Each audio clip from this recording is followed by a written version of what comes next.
안녕, EBS 최적입니다. 자, 파이널입니다. 파이널. 와, 이건 뭔가요? 주먹에 빈트 같은데. 여러분은 이제 최종 단계까지 오셨습니다. 제목은 실전 모의고사입니다. 선생님의 얼굴 보세요. 지쳐있죠? 여러분도 거울 한번 보시고 상당히 지쳐있습니다. 왜 또 지쳐있냐? 지금 시계가 선생님이 오늘 EBS에 도착했을 때 그 시계랑 지금 똑같습니다.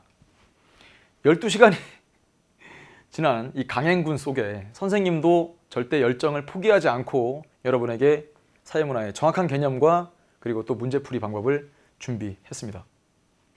왜 시작부터 지쳐있느냐라고 미리 말씀드리냐면 이제 그 지친, 심신이 지쳐있어요. 얼마 남지 않았습니다. 더욱더 힘을 내줄 거라고 믿어도 됩니까? 믿어도 되고요. 이제 선생님이 준비한 거의 마지막 선물입니다. 거의 마지막 선물. 그러니까 어디까지 온 거냐면 파이널 실전 모의고사까지 왔죠. 우리가 어떤 과정을 거쳐왔는지 보세요. 기본 개념, 기출 분석했죠? 실력 완성 단계에서 수능 특강과 그리고 문제풀이 수능 완성까지 하고 뿐만 아니라 사회문화는요. 수능의 7대 함정 그리고 약점 공략, 자료 분석 특강까지 마친 상태라면 이제 묶기만 하면 돼요. 실력이 뒤에 흩어져 있을지 모르겠는데 이걸 묶어 나가기만 하면 됩니다. 그때 선생님이 도와드릴 건 바로 확인입니다. 확인. 수능 특강에서 했던 개념과 수능 완성을 통해 쌓아왔던 그 문제풀이 실력을 한 단계 더욱더 완성, 완벽에 가깝도록 묶어 나가시면 되는데 80분 정도 걸립니다. 왜냐하면 20문제짜리 풀세트로 모의고사를 치르니까 80분 정도의 총 9강을 통해서 실전 모의고사 9회차의 문제풀이를 할 겁니다. 와, 그러면 9회차 총 180문제가 되겠죠. 개념 확인뿐만 아니라 응용력도 쌓아 올라가기 위한 작업을 계속 해 나갈 텐데 중요한 건 이렇습니다. 요새 이 사회문화가 얼마만큼 어려운 과목이 돼버렸냐. 개념과 그리고 정확한 문제풀이뿐만 아니라 시간에 맞게 문제를 푸는 연습까지 해야 되거든요. 그러니까 훨씬 여러분들은 그전보다 실전 모의고사에 대한 수요가 높습니다. 그러니까 시간을 딱 30분 잡고 내가 30분 동안 주어진 20문제를 풀 수 있는가도 평가의 요소에 들어가 있다고 생각하시면 여러분 수능 완성의 뒤에도 실전 모의고사가 붙어있죠. 아주 소중하게 시간을 잡고 푸셔야 됩니다. 문제를 풀다가 중간에 나 배고파 좀 끊어가야지 바람직하지 않습니다. 배고픔도 이겨내야 됩니다. 배고픔도 너무 힘들어 지루해 지루함도 이겨내야 됩니다. 아니 자료 분석 특강 다 들은 다음에 이 자료 분석 문제만 따로 풀어볼까? 안 됩니다. 그냥 20문제를 풀세트로 30분 동안 푸는 연습. 그리고 또 하나 기출문제를 다 풀었다 더 이상 풀 문제가 없다 하는 친구들에게 또 그 갈증을 해소할 만큼 좋은 문제들로 구성이 되어 있죠. 그러니까 1번 실력을 점검하고 취약점을 보완하고 2번 기출문제로 커버가 되지 않는 주제를 연습할 절호의 기회입니다. 그리고 시간에 맞게 풀 수 있는 효율적인 문제풀이법도 소개할까 합니다. 문제를 내는 사람은 어떤 의도를 가지고 내요. 그 출제 의도를 분석하면 함정에 빠지지 않는, 즉 틀리지 않는 방법이 나옵니다. 그 전까지의 개념 강의가요. 많이 마치도록 하는 개념의 연습이었다면 이제부터는 틀리지 않는 방법이 중요합니다. 우리가 이 얘기를 7대 함정 강의에서도 선생님이 말씀을 드렸어요. 틀리지 않게 한다. 이제는 최종 실전 모의고사를 통해서 정말 틀리지 않았으면 좋겠어요.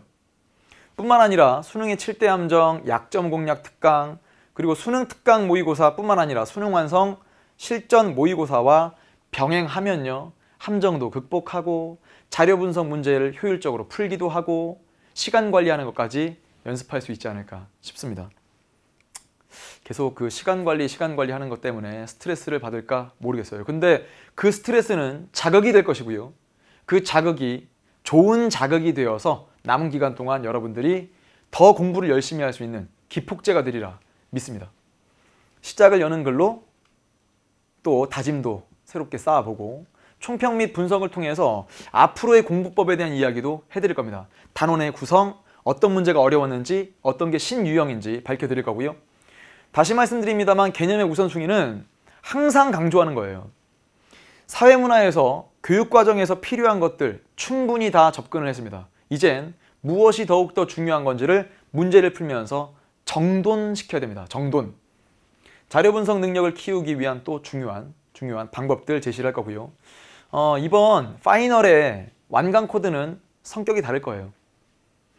어떻게 준비했냐면, 이건 약간 스포일러인데 아예 문제를 해설하도록 만들 겁니다.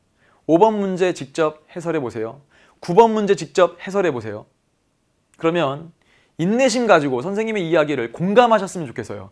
정말 해설을 하겠다고 덤비면 1번이 왜 틀렸는지 2번이 왜 정답인지를 여러분이 그냥 단순하게 말로 설명하지 말고 직접 적어보시길 바랍니다. 굳이 우리 홈페이지에 와서 타이핑하지 않아도 됩니다. 여러분이 직접 적어보는 연습을 스스로 하는지 꼭 실력 점검 하시길 바랍니다. 이 정도까지 했는데 진심이 전달되지 않으면 민망합니다. 6번째도 중요합니다. 내가 모르는 건 남들도 모른다. 정말 모를까요? 알 수도 있지만 배짱도 필요합니다. 이건 시험이에요. 시험이니까 괜히 위축되고 그 다음에 뭔가 이거 나 못하는 거 아니야? 이런 마음 때문에 할 수 있는 그 능력마저 발휘를 못하느니 내가 모르면 남들도 모른다. 내가 처음 보는 건 남들도 처음 본다라는 그 배짱, 자신감으로 할 수 있다는 생각으로 문제를 푸셨으면 좋겠어요.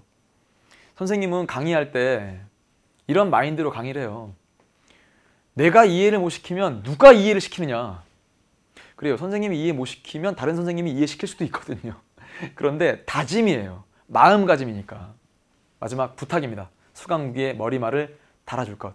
아직도 공부 방법에 대해서 흔들리는 친구들이 있다면 꼭 상담 신청해서 선생님뿐만 아니라 우리 멘토들이 조언을 해주죠. 수강 전에 시간을 재면서 문제를 꼭 풀고 오시길 바랍니다. 이건 그냥 선생님의 단순한 바람이 아니에요. 그냥 조언이 아닙니다. 꼭 그렇게 해달라고 간곡하게 호소합니다.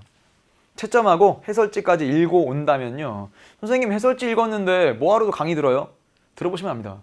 해설지에 있는 내용만 고스란히 옮겨서 설명하지 않고요. 앞으로의 출제 방향과 그리고 또 공부 방법도 소개를 하니까 더 많은 걸 얻어가기 위해서라도 해설지까지 읽어오셨으면 좋겠습니다. 지금까지 잘 해왔죠? 주변 이야기에 흔들리지 말고 여러분의 선택을 믿길 바랍니다. 아무리 선생님이 이렇게 이야기해도 여러분 별로 안 흔들릴 거라고 봐요. 그런데 가르치는 입장, 선생님 된 입장에서 혹여라도 흔들리는 친구 한두 명 있다면 그 친구들마저 그 흔들림을 막아보고 싶습니다. 우리 흔들리지 말고 이제까지 잘 해왔던 것, 그렇죠. 뭐 더 이상 큰 준비가 있겠습니까 싶지만 선생님은 확인을 해드리겠습니다. 바로 본강 1강에서 웃는 얼굴로 만나지요. 고생 많았습니다. 최적이었습니다. 파이팅!